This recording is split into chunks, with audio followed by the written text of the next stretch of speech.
Hello friends, వైజాగ్లో 3 years ఉన్నా కానీ ఫస్ట్ టైం గిరి ప్రదక్షిణకి నేను స్టార్ట్ అయ్యాను.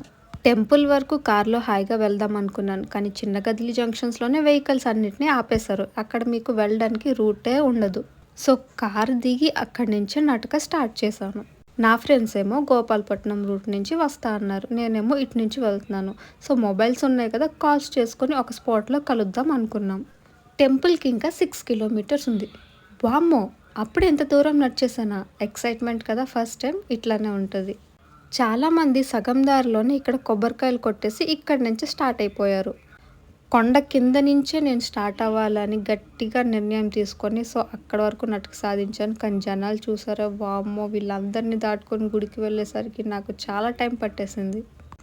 మధ్య మధ్యలోని ప్రసాదాలు పంచుతుండేవారు, కానీ అక్కడ నిల్చొని అది తీసుకునే లోపు ఇంకా చాలా టైం అయిపోద్ది, ఎందుకంటే చాలా బిగ్ క్యూస్ ఉన్నాయి. ఫైనలీ కొబ్బరికాయ కొట్టే ప్లేస్కి అయితే నేను వచ్చేసాను. నా ఫేస్ చూడండి ఎండలో ఎట్లా కందిపోయిందో. మధ్యలో నామం పెట్టించుకున్న కొంచెం ఎక్స్ట్రా అట్రాక్షన్ కోసం. నా ఫ్రెండ్స్కి కాల్ చేస్తుంటే కాల్ కనెక్ట్ అవ్వట్లేదు, ఎందుకంటే no network, Jio full network fail. So calls messages ఏం అవ్వట్లా. ఎలాగో ఇంత దూరం వచ్చేసాం, ఇప్పుడు ఇంక చేసేది ఏం లేక మళ్ళీ నేనే ఒంటరిగా పాదయాత్రని స్టార్ట్ చేశాను. ఒక్కసారి ఈ జనాల వైపు లుక్ వేసుకోండి, ఎంతమంది అంటే ఇంతమంది భక్తుల. ఓ మై గాడ్, చాలామందికి డివోషన్ ఉంది అనిపించింది. ఈ గిరి ప్రదక్షిణలో నేను తెలుసుకున్న కొన్ని విషయాలు ఏంటంటే, మనం మన పర్సనల్ వాటర్ బాటిల్స్ని పట్టుకోవాలి, లేదా అట్లీస్ట్ క్యాష్ అయినా పట్టుకోవాలి. ఎందుకంటే వాటర్ కోసం మీరు అక్కడ లైన్లో నిల్చుంటే చాలా టైం పట్టేస్తుంది, ఆ ఓపిక కూడా మనకి ఉండదు. ఫ్రీ ఫుడ్ పెడుతున్నారు అనుకొని దాని మీద డిపెండ్ అయ్యారనుకోండి, మన కడుపు కాలిపోవాల్సిందే. సో దాని మీద కూడా డిపెండ్ అవ్వడానికి లేదు. డివోటీస్కి టాయిలెట్స్ని ఏర్పాటు చేశారు, the best thing in the padayatra. నడుస్తూ నడుస్తూ ఇంకా ఈవినింగ్ అయిపోయింది. స్టిల్ అందరూ చాలా ఎనర్జెటిక్గా ఉన్నారు.